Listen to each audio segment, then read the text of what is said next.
राम राम जी सबको। आपका दिन मंगलमय हो। मैं ईश्वर से कामना करती हूँ आप हमेशा खुश और स्वस्थ रहें। आज हम बात करेंगे जो मानसिक तनाव है, टेंशन है या कुछ दिमागी रोग इन दिनों में कुछ ज़्यादा बढ़ गए हैं, जिनकी वजह से शरीर में नए नए रोग, नए वायरस, नए सिम्टम्स आते जा रहे हैं। ऐसे रोग जिनके उपचार के लिए साइंस को भी कतराना पड़ रहा है।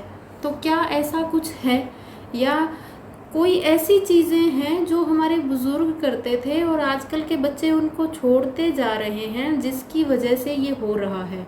तो इन सभी विषयों पे बात करेंगे। जैसे मानसिक तनाव की वजह से नए सिंड्रोम, एक तो अभी सुनने में ज़्यादा चर्चा में चल रहा है IBS, इरिटेबल बाउल सिंड्रोम। ये एक डॉक्टरों ने इसे रोग घोषित कर दिया है, लेकिन ये कोई रोग नहीं है। ये एक मानसिक तनाव की वजह से दिमाग में जब स्ट्रेस पैदा होता है, उसकी वजह से पाचन तंत्र पर इतना तेज़ी से प्रभाव पड़ता है। अचानक से पेट में गैस, तेज़ाब इतनी तेज़ी से बनता है कि खाने का रस नहीं बनता और खाना पच के जो सही शरीर को ताकत देनी चाहिए वो नहीं देता। और ये यदि टेंशन लंबे टाइम तक रहती है तो खाना जो पचना चाहिए, लीवर को जो प्रॉपर काम करना चाहिए, आंत को काम करना चाहिए, ये छोड़ देते हैं, जिसकी वजह से हर वक्त तेज़ाब रहना। उसके बाद रोग तो आप देखिए, तेज़ाब रह रहा है, कोलेस्ट्रॉल बनेगा, वायु के रोग बनेंगे, जितने रोग हैं, और टेंशन है तो थायराइड बननी। ये एक मेरा प्रैक्टिकल अनुभव मैं आज आपके साथ शेयर कर रही हूँ कि टेंशन की वजह से कैसे रोग होते हैं, इसे हम कैसे समझें और किसे कैसे ना होने दें। तो जो टेंशन की वजह से रोग है, इसे समझिए। जब दिमाग में टेंशन होती है, आम भाषा में बात करके चलते हैं, दिमाग में जब भी टेंशन होती है तो एक गर्म वायु का दबाव बनता है दिमाग के अंदर से, जो पूरे शरीर में, जब कभी भी आपको टेंशन होगी, भय होगा, आप इरिटेट हो रहे होंगे, तो आप खुद इस चीज़ को फील कीजिए कि हमारे अंदर एक गर्म वायु पैदा हो रही है जो ऊपर की ओर से नीचे जा रही है। नीचे जाएगी तो दिमाग से नीचे आई गले में दिमाग से उसने यदि प्रभाव गले पे डाला तो थायराइड होगी, गले के रोग होंगे। उससे थोड़ा नीचे गया तो फिर जो ब्रेस्ट सिस्ट हो रही हैं, कैंसर हो रहा है, ये होगा।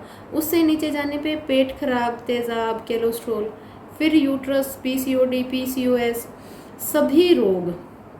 ये एक आप ऐसे सोचिए, कंकाल अपने शरीर का जो है, उसके अंदर गर्म गंदी हवा जो मानसिक तनाव की वजह से पैदा हो रही है और उससे ये रोग बन रहे हैं। देखिए, इस चीज़ को साइंस ने या किसी डॉक्टर ने, किसी ने नहीं कहा, लेकिन ये जो पर्सनल अनुभव और जो चीज़ें पुराने ग्रंथों में लिखी है कि टेंशन नहीं होनी चाहिए, इससे रोग बनते हैं, तो ये वास्तविकता है। आज के टाइम में हर किसी को PCOD, PCOS होना, थायराइड होना, IBS सिंड्रोम होना, पेट का अल्सर होना, कैंसर होना टेंशन की वजह से, तो ये रोग बहुत ज़्यादा बढ़ते जा रहे हैं। तो ये साबित करता है कि मानसिक तनाव की वजह से ये रोग होते हैं 80%। लेकिन मानसिक तनाव बढ़ने का कारण क्या है? मानसिक तनाव बढ़ने का कारण है परिवारों का छोटा होना, आपसी सामंजस्य कम होना, परिवारों की आपस में सदस्यों की बातचीत न होना, मोबाइल का अत्यधिक उपयोग। पहले के टाइम की यदि हम बात करें तो सुबह की जो चाय होती थी, उस समय बड़ा परिवार था, सभी बैठ के जब चाय पीते थे तो उस समय बातचीत होती थी, जिससे मन हल्का होता था, दिमाग में स्ट्रेस नहीं रहता था। यही शाम के समय की बात करें तो खुले में जब चारपाइयाँ होती थी, खाना खाने के बाद सभी लोग बैठ के बात करते थे आपस में, जो एक मानसिक तनाव को कम करने के साथ साथ हमारे शरीर के अंदर अच्छे हार्मोन्स बनाता था, जो गुड बैक्टीरिया, गुड एंजाइम बनाते थे, शरीर ताकतवर बनता था, जो बाहर के कोई वायरस का अटैक नहीं होने देता था और कोई बीमारी नहीं होती थी। आजकल ये चीज़ें बिल्कुल धीरे धीरे विलुप्त होती जा रही हैं, ख़त्म होती जा रही हैं। बहुत छोटे परिवार हैं, उनमें भी खाना खाया, मोबाइल लिया, अपने अपने रूम में, कोई बातचीत नहीं। मोबाइल की वजह से सभी मानसिक रोग हो रहे हैं, उनसे ये बन रहा है। तो इन चीज़ों को आप फील कीजिए, ये हो रही हैं, ये हकीकत है। तो इन रोगों से छुटकारा पाने के लिए क्या चीज़ है? पहला तो सबसे मोबाइल का उपयोग सबसे कम कीजिए, ज़्यादा से ज़्यादा कोशिश कीजिए, ज़्यादा लंबे समय नहीं तो परिवार के सदस्य कम से कम आधे घंटे शाम को सभी बैठकर अपने फ़ोन बंद करके आपस में बातचीत ज़रूर की जाए। आप मानेंगे नहीं, लेकिन शरीर में हार्मोन्स होते हैं, गुड एंजाइम बैक्टीरियाज होते हैं, जो मन हल्का होने या अच्छे वातावरण में रहने से, मानसिक तनाव न रहने पर बनते हैं। मानसिक तनाव रहेगा तो ये चीज़ें नहीं होंगी, गलत हार्मोन्स बनेंगे, तनाव रहेगा, रोग बनेंगे। पहले की ऐसी क्या चीज़ें थी जो बुजुर्ग और क्या करते थे जिससे ये चीज़ें ना हो? तो एक तो नाक में घी या तेल डालना, आपने देखा होगा हमारे बुजुर्ग हमेशा से करते थे। आजकल के बच्चे इन चीज़ों से बहुत ज़्यादा चिढ़ जाते हैं। उनको तेल तो बालों में लगाना भी पसंद नहीं है, तो नाक के तो वो करीब भी नहीं आने देंगे। ये चीज़ हमें कहीं दूर लेती जा रही है, क्योंकि जो नाक में तेल डालते हैं वो सीधा दिमाग की नस नाड़ियों पे असर करता है, दिमाग को हल्का करता है, तरोताज़ा कराता है, तरावट देता है नस नाड़ियों में, हल्कापन देता है, आंखों की रोशनी में बहुत लाभदायक है। नज़ला एलर्जी जो आज के टाइम में बहुत ज़्यादा बढ़ती जा रही है, किसी को एटमॉस्फेयर से एलर्जी है, किसी को किसी चीज़ से है, किसी को दमा, अस्थमा।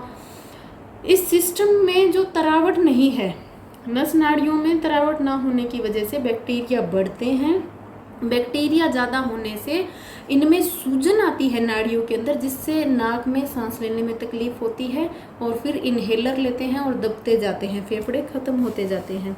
ऐसे ही नाभि में तेल लगाना, बच्चे चाहे इरिटेट हो, आदत बनाइए हर घर की। बुजुर्गों को देखकर चिढ़िए मत कि ये क्या पूरे शरीर पे तेल, नाक में तेल, नाभि में तेल, पसलियों, पिंडियों पे तेल। वो तेल ज़रूरी था।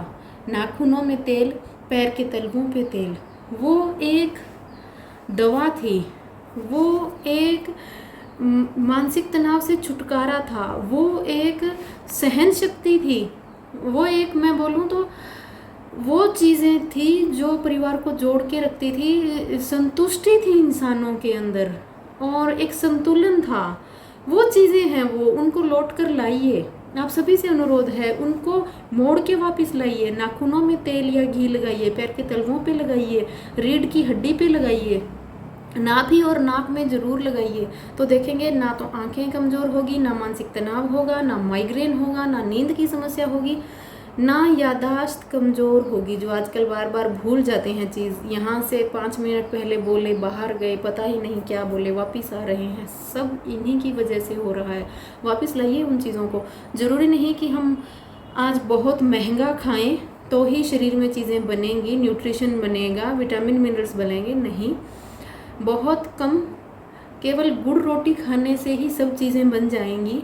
यदि रीढ़ की हड्डी, पैर के तलवे, नाखून और नाभि, नाक में घी तेल होगा, ये हमारी जड़ें हैं। नाभि तो मेन रूट है ही है, बाकी नाखून शरीर के रूट्स हैं, पैर के तलवे रूट है, रीढ़ की हड्डी रूट है। इनकी यदि अच्छी तरह मालिश होती रहे, पिंडलियाँ जो हैं उनके मालिश बहुत ज़रूरी है। जो धरण, नाभि घिसकना जिसे बोलते हैं, यदि वो भी सही नहीं है तो खान पान, ये चीज़ें असर नहीं करती, सही पाचन शक्ति नहीं रहती, तो ये चीज़ें ज़रूरी है। सभी से अनुरोध है, इनको आप लौट के लाइए। बालों की मालिश अच्छे तेल या घी से ज़रूर कीजिए, और सर को पीछे नीचे की ओर चारपाई से लटकाना।